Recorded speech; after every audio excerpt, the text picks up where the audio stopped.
যে কোনো ভিডিও এটি কেউ দেখবে কিনা সেটি সম্পূর্ণ নির্ভর করে এটির থাম্বনেইলের উপর।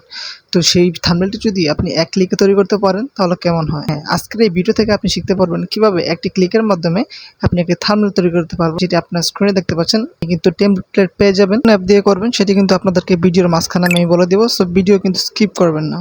তো প্রথমে আমি এখান থেকে একটি টেমপ্লেট সিলেক্ট করে নেব। আপনারা আপনাদের পছন্দের মধ্যে একটি টেমপ্লেট সিলেক্ট করে নেবেন। দেন এখান থেকে যে টেক্সটগুলো আছে এগুলো রিমুভ করে দিলাম। এখানে হচ্ছে আমি একটা টেক্সট লিখে দিছি এক ক্লিকে।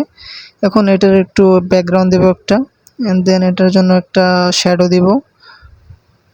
এটার অপাসিটিটা একটু বাড়িয়ে দিব। দেন এটার এই টেক্সটটাকে আর মানে একটু যে ব্যাকগ্রাউন্ডটা আছে এটাকে একটু শ্যাডো দেব, একটু ব্লার করে দিলাম যাতে দেখতে সুন্দর লাগে।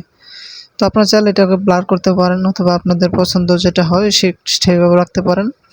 অপাসিটিটা আপনারা একটু কমিয়ে বাড়িয়ে দেখবেন, যেটা ভালো লাগে ওইটাই রেখে দিবেন। তো আমি এটা এখানে রেখে দিলাম। এরপর আমি চাইতেছিলাম যে ব্লার আর আমার ভালো লাগে না, সেই জন্য একটু নয়েজ বাড়াই দিলাম। নয়েজ মানে হচ্ছে আপনারা যে একটু পিক্সেল পিক্সেল থাকবে পেছনে, মানে ভাঙা ভাঙা একটু সিস্টেম থাকবে, ওটা আমার কাছে ভালো লাগে। তো ওটা আমি একটু বাড়িয়ে দিব, এটা একটু বাড়িয়ে দিলাম। এটাকে আর একটু বাড়িয়ে দিলে খুবই ভালো লাগবে। ওকে, ঠিক আছে। দেন এই এক ক্লিকে যেটা আছে এটাকে একটু কপি মারবো, ছবিটা সরা নিলাম। এটাকে কপি করে ডান দিকে নিয়ে আসবো যাতে হচ্ছে এখানে আর একটা টেক্সট লেখা যায়। একটু ডান দিকে ছবিটাকে একটু বসিয়ে দিলাম। ছবিটা এখন পারফেক্ট লাগতেছে। আপনারা ছবিটাকে একটু হাত দিয়ে ক্লিক করবেন, মানে একটু নাড়াচাড়া করবেন, তাহলে এটা ঠিক জায়গায় চলে আসবে। দেন এই যে ইউটিউবের আইকনটা আছে এটাকে আমি হচ্ছে ছবির মাঝখানে বসিয়ে দেব যাতে দেখতে সুন্দর লাগে। এখন ওই এক ক্লিকে এটাকে কপি করে ডান দিকে দিয়ে দিলাম। এখানে আমি আরেকটা লিখবো থাম্বনেইল, যাতে এক ক্লিকে থাম্বনেইল, মানে আমার কনটেক্সটে হচ্ছে এটা যে এক ক্লিকে থাম্বনেইল। ছবিটাকে একটু অ্যাডজাস্ট করে নিই।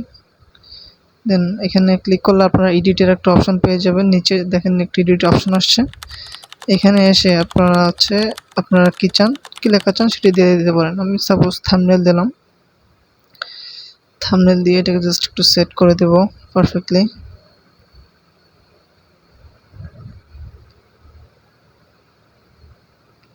ওকে, এটা এখন পারফেক্ট লাগতেছে। ওকে, সো থাম্বনেইলটাকে আর একটু এটার সাথে অ্যাডজাস্ট করে দিলাম। এখন ইউটিউবের যে আইকনটা আছে এটাকে আর একটু ইয়াতে আনতে হবে, মিডিলে। ওকে, নাও অনেকটা সুন্দর লাগতেছে আমার কাছে।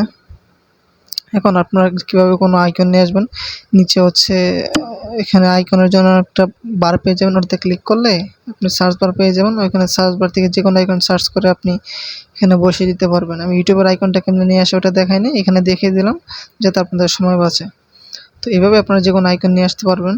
নিয়ে আনার পর এটাকে সম্পূর্ণভাবে আপনার কাস্টমাইজ করতে পারবেন, শ্যাডো দিতে পারবেন, ব্লার করতে পারবেন, মানে হচ্ছে ওই যে পিক্সেল পিক্সেল করতে পারবেন।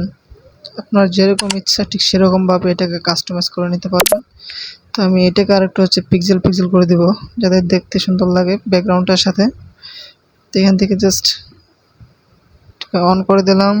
ওকে, ব্যাকগ্রাউন্ড চেঞ্জ করতে চাইলে ব্যাকগ্রাউন্ড অপশনে একটা ক্লিক করে এখানে আপনারা অনেকগুলো অপশন পেয়ে যাবেন, যেকোনো একটা সিলেক্ট করে নেবেন। Then it's okay. Google Play Store থেকে অবশ্যই স্ক্রিনে থাকা অ্যাপটি ডাউনলোড করে নিন। ডান দিকে উপরে সেভ ইমেজ বাটনে ক্লিক করে এটি সেভ ইমেজ করে নেন। ভিডিওটি ভালো লাগলে অবশ্যই আপনার মন্তব্যটি শেয়ার করবেন এবং চ্যানেলটিকে সাবস্ক্রাইব করে পাশেই থাকবেন। ধন্যবাদ।